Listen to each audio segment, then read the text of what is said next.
Hey folks, how's it going? This is Rob Easterling here. I want to upload this old video I found on my original channel where I used to make quick little how-to videos on board games.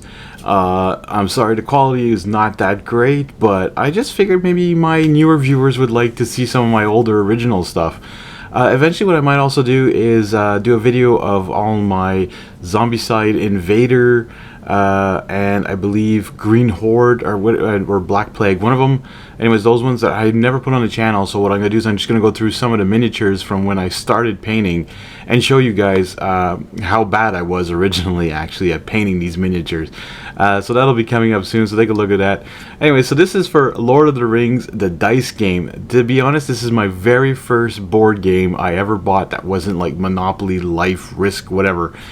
So Euro style gaming, and of course it was Lord of the Rings, so it was a great hit for me. Anyways, I hope you enjoy this retro video. If you do, I have another one on Nothing Personal, the original board game, not the second edition. And if you'd like to see that, comment down below yes, or hit the like button, and if we get to 20 likes, then I'll post that second video as well. Alright, we'll see you all in the next one.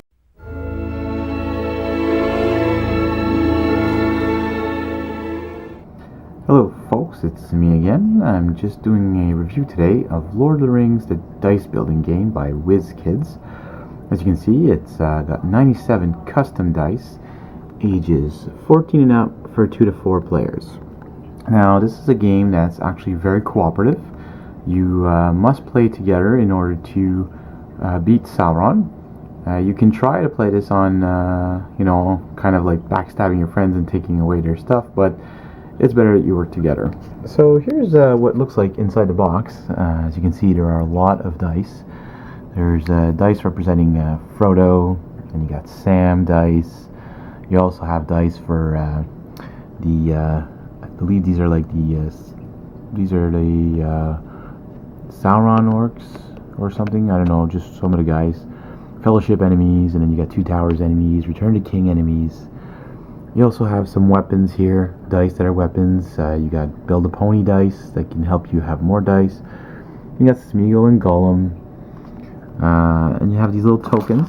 These are to depict which player is ahead on the score tracking board, which I can tell you right now, I have never seen or have not gotten to 20 points to finish the game before it actually reaches the end. Now each player does get one of these players boards, which also depicts what phase happens on there, and so you put your active pool of your dice, what you're going to muster and what you're going to prepare. Mustering is very different than preparing, because mustering means you're going to attack right away, whereas preparing means you're going to let other people use your units to attack Sauron. I will describe that a little bit more. I'll set up the game and I'll be right back. Okay, so I'm back again. I haven't actually set up the board, but I am looking just for fun, just showing you what the cards do. Now, at the beginning of the game, you will start off with a Frodo, Samwise, and a Build a Pony card. And you can see the dice at the bottom. They tell you what they do, and on the card, it actually tells you what it does. And these tell you which dice to use from the box. And as you move along in the game, you'll get other characters like Gandalf, but however, he does have two sides. So you can, whenever you choose these, you're also going to choose randomly which side is he going to be. Is he going to be Gandalf the White or Gandalf the Grey? And they do different abilities, each one, and they also tell you which dice to use as well. And along the way also, you also get a choice of one of each artifact, weapon, and I believe like Elvish weapon as well. So you randomly pick one of these, and it goes on the table, and as you can see, they all use the exact same dice, so of course you can't have the 4 of them. And it's the same thing with the these here, and as well as the weapons. So you have Sting and the Bull of Galadriel and Anduril and so on. So you have quite a few choices in there. And here's what I was saying. Here's your enemies. So you're first in the Fellowship of the Ring, and you move on to the Two Towers, and you move on to the Return of the King. Oops, I went backwards there. Just noticed that. So yeah, these are the ones that you tell you which dice to put in play whenever you are moving along. And this is your path. You go from Site 1 to Site 8, which is the Shire, all the way to Mount Doom, and then back to the Grey Havens, and that's where you win the game if you make it all the way past there and survive. Now I'm actually going to set up the game, and I'll be back. Okay, so finally, here's a game that's set up for, let's say, a 4-player game. So here you'll have one player with his board, another player there, you know, so on and so forth. And so each player, they start off the game with 10 dice. Usually there's, I believe it's 7 Frodo and 3 Sam dice. Now here, just for an example, these are the 5 dice, and on every turn you will roll these 5 dice, like 5 dice from the bag, which I didn't mention actually. You get these nice little velour bags here, different colors. You get the black, the blue, the green, and of course the red. And you put your dice as you buy them, as you build your deck, your dice building, and they match the corresponding colors of those little cubes I showed a while ago, so we know which player is who. Now this is an area I didn't show a while ago. This is Sauron's area. So he gets his baddies in there, and here's his phases. He gets to score units where there's corruption, and you get to attack players. You get to spread the corruption, checks for advanced location, and roll in the ready dice. So here's the location, just for fun. I just put the Mines of Moria up there, showing that all of these, because first you start off with these, and then as you move on, you add these, and then you move, and you add, and you add. And as you add, well, then there's more baddies that can come into play as well.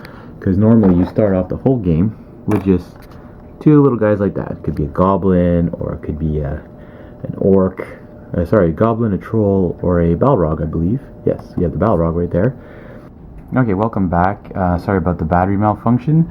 I think I was looking at the dice here in Sauron's area, and I was saying we were at the Mines of Moria and having placed everything. And now what it is, I actually just set up the original 10 dice for each player, even though by this time you would have a lot more dice. And I'm going to explain to you exactly how it works in a game. So as you can see, there's a 1 ring here, and this would show who's the first player. And the first player is there for the whole round.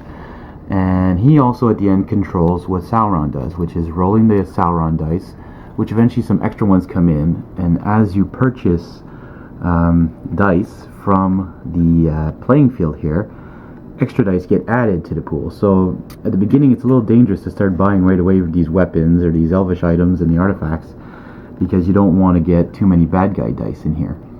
So as I said, you start off, like I said, you got your 8 dice of your Frodo and your 2 dice of Sam, and usually you put them in the little bag that they give you. You swap them around, and when you grab your 5 out of that bag, you roll them, and then you have yourself an active pool. So in your active pool, you would place your 5 dice that you just rolled, and you would look that, here you go, I have a character, and I have some money to spend as well. So fellowship points. And so this is a Frodo. It's a 1 ring, and if you look at his card closely, you can see here, you know, you can ignore One Eye of Sauron if in the prepared area, and he cannot be corrupted. Anyways, I'll explain all that a little bit more after. So if you want to take a Frodo character, now he's a level 1, of course, and he's got 1 hit and 2 defense. So let's say you want to make him fight right away, but the thing is, in Sauron's pool right now, there's no one there. But let's say there was let's say there was a goblin and another goblin. Let's say there was 2 goblins after I rolled for that. So he would go there, and let's say, so that would cost you 1 fellowship, and it goes into the spent pile. Now, if you look here, there's numbers of fellowship on the top as well. So there's 1 for Sam, 3 for Build a Pony, and so on. So there's numbers on the top of each card that tells you how much it costs in fellowship points to buy one of those. So let's say I said, well, you know what, I want to buy an extra Sam dice. So I would go take the Sam dice and put it in my used pile right away. That goes in the used pile because you bought it. It's sort of like a deck building game where when you buy the card, it goes into your discard pile. Well, this is the same concept. You use points to buy dice, and you build up your thing. And then if you don't use this one, well, he goes already to used pile, unless you want to prepare him, but that's also going to cost you 1 extra. And as explaining, muster is to attack on your turn. Preparing is that you allow other players from the rest of the table to take control of your unit to be able to attack. And let's just say by chance I was attacking with this right away. Well, I would look at one of the goblins here, and he's a level 1 goblin with only 1 attack and 1 defense. So right away I would destroy this goblin, which would put him in the destroyed area. If you end up destroying all of them, then Sauron pretty much has no turn when it gets to his turn. Whenever you're done doing all that, and every player has gone around the table buying dice, and so on. Well, the One Ring tells the first player that he gets to control Sauron. So let's say he still had 2 goblins in the muster area. Well, he would score units, okay, for everyone in the muster area. So that means he would get 2 of these little Eye of Saurons to be placed on characters. And to corrupt a character means that those dice are no longer good. So if you see here, Sam has a 1. So he could put 1 on Sam, because you cannot put more in that. It's the exact same amount of fellowship points as how many little Eye of Saurons you need to be able to put on him. Since you only had 2, 1 automatically goes on Sam, and the player who has the One Ring can choose to lose a point on the track. Now this player is red, so he'll say, I'm going to choose that 1 point and go down to 5. He could have chosen to go down to 4 and not corrupt Sam at all if he didn't want to. That's your choices you make. So, but that's just your scoring your points. That we'll get to that. So then he'll attack the players in order as well, from clockwise. So he'll continue and then to the left, and it continues. So if he would attack me, and I had someone in my muster area, well, he attacks for 2 because it's a total goblins. And Frodo's only got 2 defense, so he does get destroyed. So, and the point of having characters here is when it comes back to your turn again, you gain a point for every unit that survives Sauron's attack. So he didn't survive, let's say other players did, well, they would get points to go up on the track here. And then he would spread that corruption like I did a while ago. And he would, if there's nobody in the muster area or the active pool, then you get to move on location. As long as there's one either here or here, you cannot move. Everything has to be destroyed in order to move a location here. So you would choose a new location and you would move on. After that, you roll and ready his dice again. Here's a Balrog, there's a big sucker. And here's an Eye of Sauron. Here's an interesting one, because some cards have an effect. I don't know if you'll be able to read it. See, this one says, gain 1 corruption, return 1 destroyed enemy to Sauron's active pool.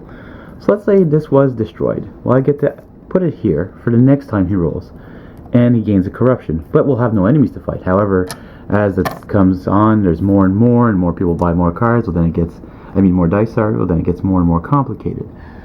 So if you do this, all the time, you just keep going around back and forth and around the table, and you try and buy as many dice as you can, and you attack as much as you can, but you can only roll 5 dice. So the best one to get, I find, early on is a Build a Pony dice, because he allows you to go get more dice in your bag. So you can go get 2 more, 1 more, or he'll even give you some points. Some of these artifacts and that are a little less good than others. This Bow of Galadrim is actually quite good. Some of the characters here, depending on how you play, if you want to play this side, or you can switch them like I was saying, like Aragorn could be not Aragorn, instead he could be Arwen. So then, you would be playing with Arwen, or Boromir, instead of Boromir, it could be Faramir. It depends. It depends on how you shuffle them and which side you take. I just flip a coin to figure out which side I'm going to use, and I just randomly choose my characters as I go along. I just shuffle them up.